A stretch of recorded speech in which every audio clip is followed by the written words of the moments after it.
Hey man, it's me, Kevin Smith. Welcome to the Grow Tent, everybody. You have found the best growing channel on YouTube, man. The place where we simplify the approach for you so everyone can learn how to grow. We make it so simple, even I can understand. So I'm going to listen and learn right now.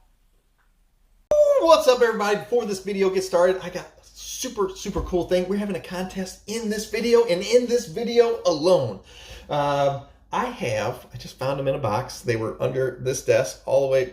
Well, they weren't under the desk. They were under that little machine right there. See, I got hoodies and stuff. A couple of my hoodies that I come in here and I'll take them off and throw them under right there. I got a contest. I found 5 t-shirts under that stack of stuff right there. They're right here. I have a few mediums, a few extra larges. I'm gonna give them away completely free to 5 different people. I think there's 4 Sleeping Giant shirts. You can't buy these shirts anywhere. It's impossible. Once I make my shirts, I never sell them again. So that's why I'm giving them away for free.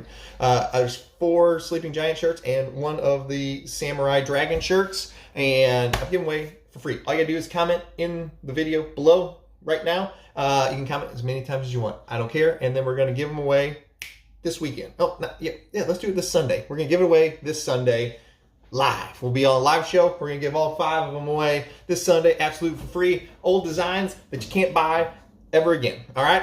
That's a good video today. Let's go.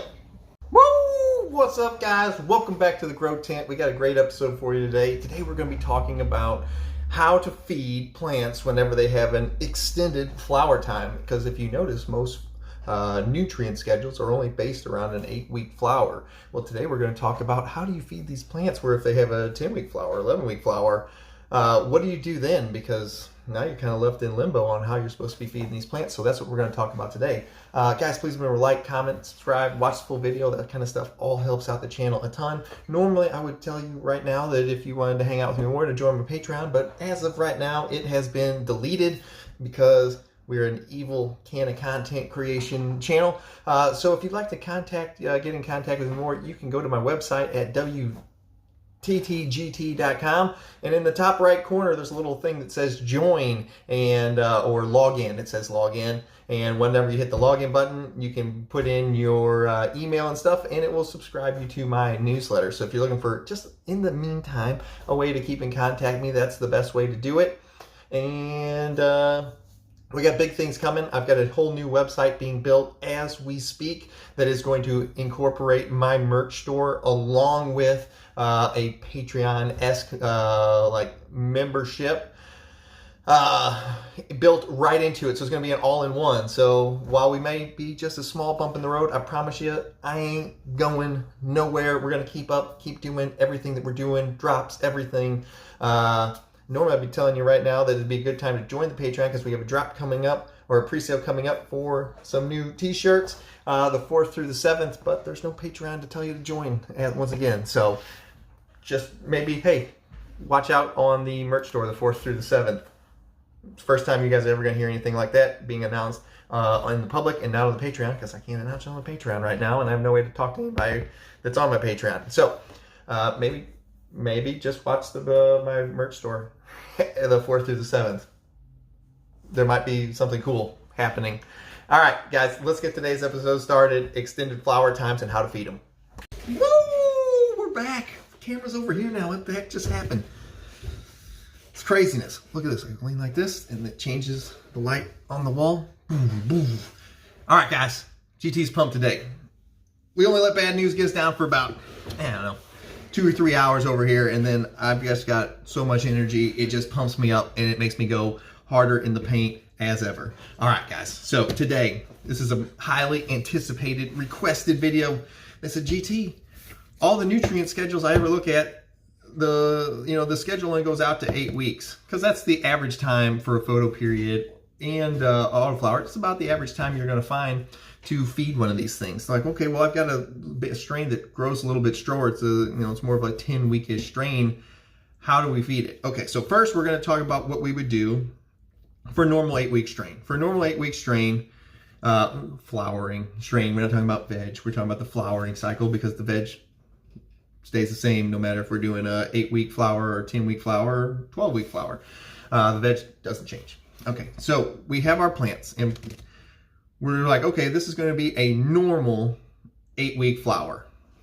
So for the normal 8-week flower, if you're growing in pre-amended soil, which means soil that already has food in it, the first 2 to 3-ish weeks during the stretch, you don't have to feed them because the food, because you just transplanted whenever you went into flower, the food is already in the soil. So you've got about 2 to 3 weeks worth of food in there. Around week 3, towards the end of the stretch, is whenever we're going to bring in our first general feeding for these plants in pre-amended soil. This is not for non-amended cocoa.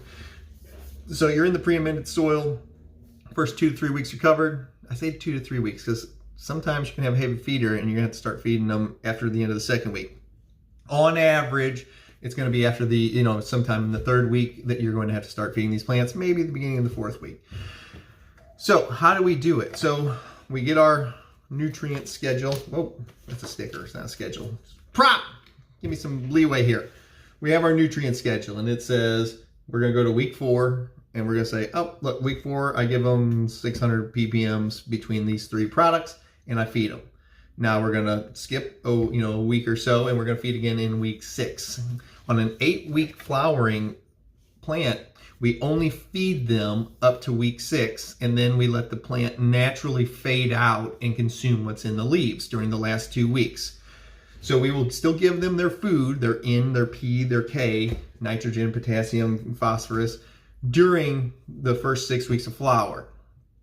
After 6 weeks, because we're going to be chopping them down in 2 weeks, we cut off their food.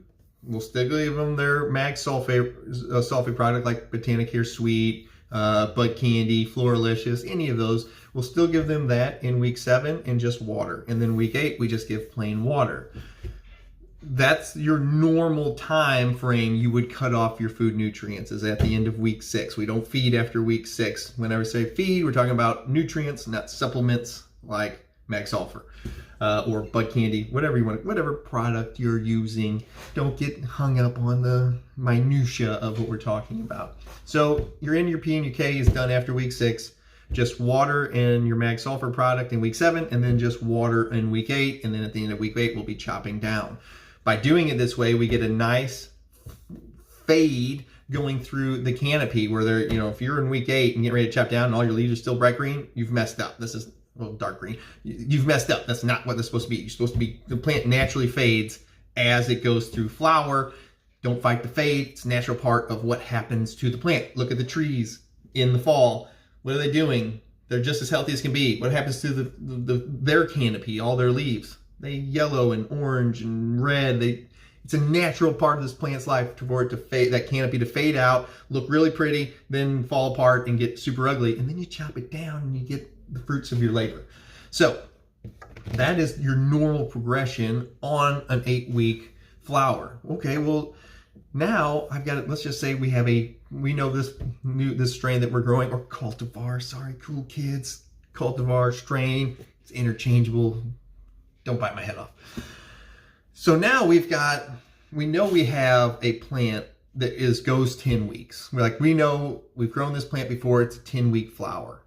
We are literally, nothing changes at the beginning of flower. We transplanted them into their new pot. We know we have 2 to 3-ish weeks worth of food. So nothing happens during the stretch where we're going to adjust our schedule. In fact, nothing actually happens any differently than it would through week 6. The only difference is we're not going to cut the food off at week 6 this time. We are going to wait till the end of week 8. Okay, well, my nutrient schedule doesn't go out to week 8 of actual feeding food. It shows them tapering off and cutting off.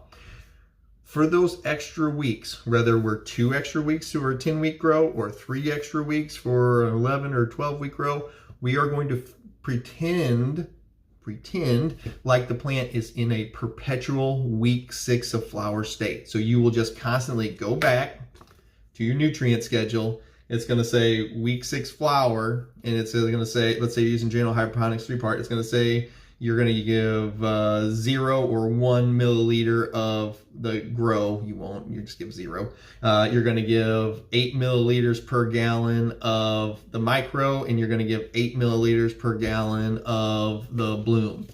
You are going to treat this plant for however long that extended time is, whether it's 2 weeks or 3 weeks or 4, however long you want to take it out. You're going to pretend like that plant is in perpetual stasis of week 6 of flower. So you will like, oh, we need to feed this plant again. It's been, we fed and then we watered and then we fed again. Generally in flower, you're going to be watering every 3-ish days for a plant that's close to, in flower when they're drinking the most.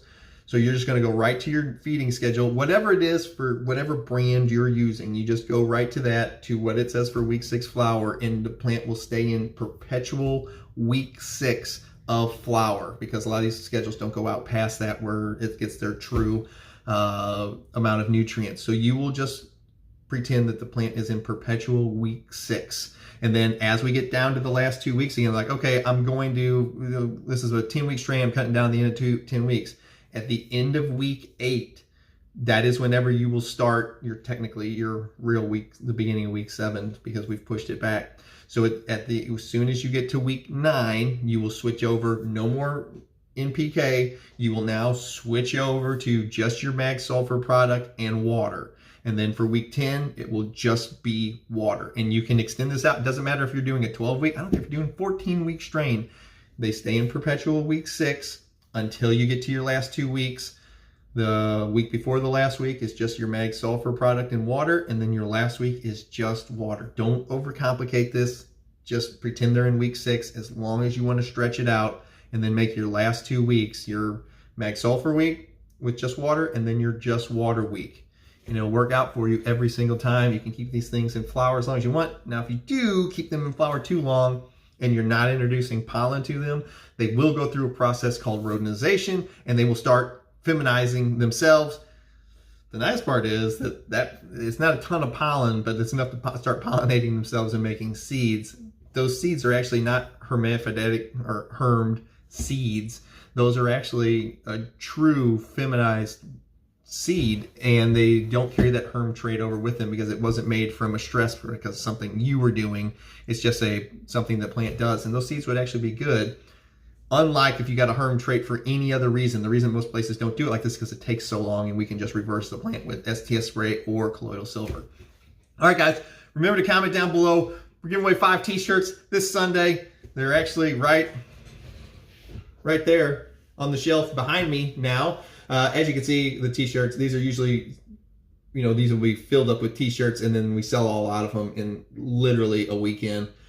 So this is a pretty rare opportunity, especially if you were never on my Patreon. You never really got announcements on when these shirts went live. And we have 5 extra. It might not be the size you want, but hey, you might get a chance to get one. Something that doesn't happen very often with me putting stuff on there. Especially the t-shirts, because usually my Patreon members bought all of them. And I think last time we sold 2,000 t-shirts in 6 days, so I don't think I'll keep the sale going live so long this time.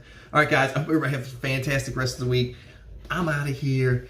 Hope you guys learned something. If not, just, punch me in the face next time you see me. I'll see you guys later. GT out.